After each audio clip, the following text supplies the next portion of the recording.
მიამბე აფხაზეთზე. რუბრიკის სტუმარია მსახიობი ნინელი ჭანკვეტაძე.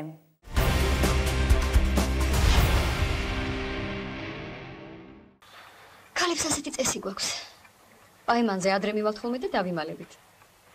მერე ბარს მოთმინების ზაფირობ გაუწდება, უცებ გამოვჩდებით ხოლმე და მეც გამოვჩდი. ეგ ყველაფერი სწორი და ლამაზია, როდესაც საქმე სიყვარულს ეხება. რაზე მიბარებდი?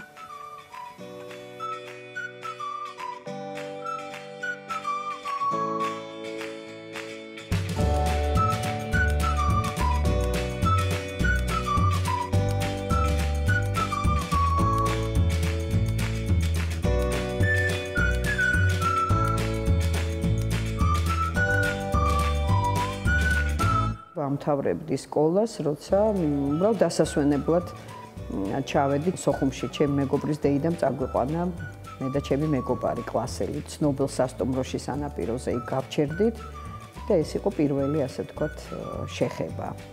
ნუ ცოტა უფრო ადრე იყო, როცა მამასთან ერთად და დედასთან ერთად უბრალოდ ის იყო უფრო რაღაც ესეთი გასაცდობი ცოტა ხნით წასვლა. რომ ბავშვობაში არ შეიძლებოდა ჩემთვის მზე და ზღვა რაღაც ჯანმრთელობის თვალსაზრისით და ამიტომ ძალიან გვიან წამიყვანეს. ის ძალიან ისე ფრაგმენტულად მახსოვს, უფრო რაღაც მოგზაურობას გავდა და არა დასვენებას.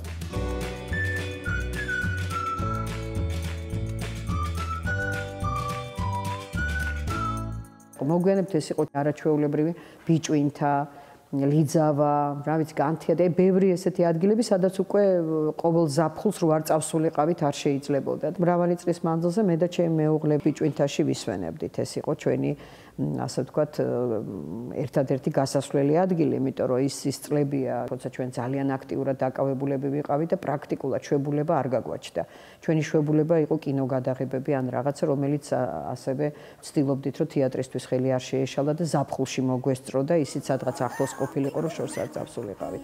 ამიტომ ვიტოვებდით ორკვირიან ვადას და ვიცოდით, რომ აუცილებლად ტრადიციულად ეს აგვისტოს ბოლოს იყო, მივდიოდით ბიჭვინთაში.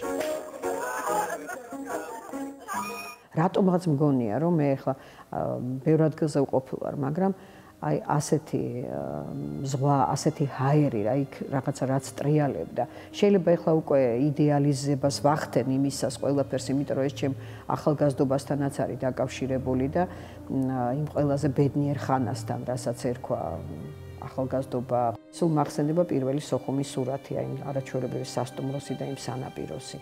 და იმ არაჩვეულებრივი მოხალული ყავის გემო, რომელიც მე რატომღაც მგონია, რომ არსად არ დამილევია ასეთი გემრიელი ყავა. მე როგორ მენატრება და აი როგორ რაღაცნაირად ისე გული შემეკუმშება ხოლმე, რომ წარმოვიდგენ, რომ იქ არა მაქვს საშუალება, რომ ისევ იქ ჩავიდე და ალბათ რა ემართებათ იმ ადამიანებს, ვინც იქიდან წამოვიდა, ვინც იქ ცხოვრობდა, ვინც ბავშვობა გაატარა. ჩემმა ძმამ ცოლი მოიყვანა იქედან, მამაჩემ ჩაის სტრესში მუშაობდა და ძალიან ბევრი ამხანაგი და მეგობარი ყავდა.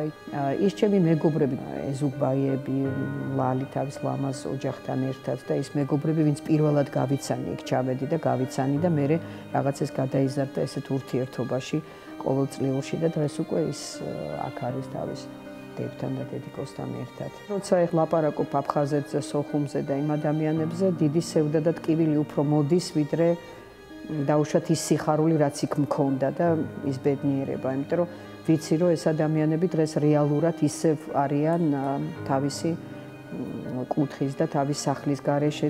მე მაქვს რაღაც ესეთი აუხტენელი სურვილი, არ ვიცი რამდენად რეალური იქნება, რომ ფიქრობ რაღაც ესეთ ასე ვთქვათ აქციაზე თუ სპექტაკლზე. ვიცი, რომ ბევრ ადამიანს აქვს ეს რაღაცა გულში უდევს შემოქმედებას, გულისხმობ და შემოქმედებით ადამიანზე, რომ ჩვენ რაღაცა გავაკეთოთ ისეთი და მოვახერხოთ იქ ჩასვლა და ჩვენება.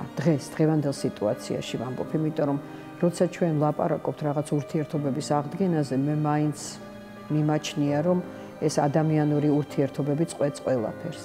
მე ოპტიმისტი ადამიანი ვარ საერთოდ და თანაც ჩემთვის ჩვენი სულიერი მამის, უწმინდესი და უნეტარესის ჩვენი პატრიარქის ილია მეორეს ავტორიტეტი ძალიან დიდია და მის სიტყვას ჩემთვის უდიდესი მნიშვნელობა აქვს და მე მოსმენილი მაქვს როგორც მის მრევლს, რას ფიქრობს ის აფხაზეთზე და რას ამბობს მისთვის ეს ძალიან დიდი ტკივილია და ის ჩვენ გვპირდება რომ ეს ყველაფერი დასრულდება და ჩვენ ერთად ვიქნებით. აი ამისი ნამდვილად ძალიან წამს და მჯერა.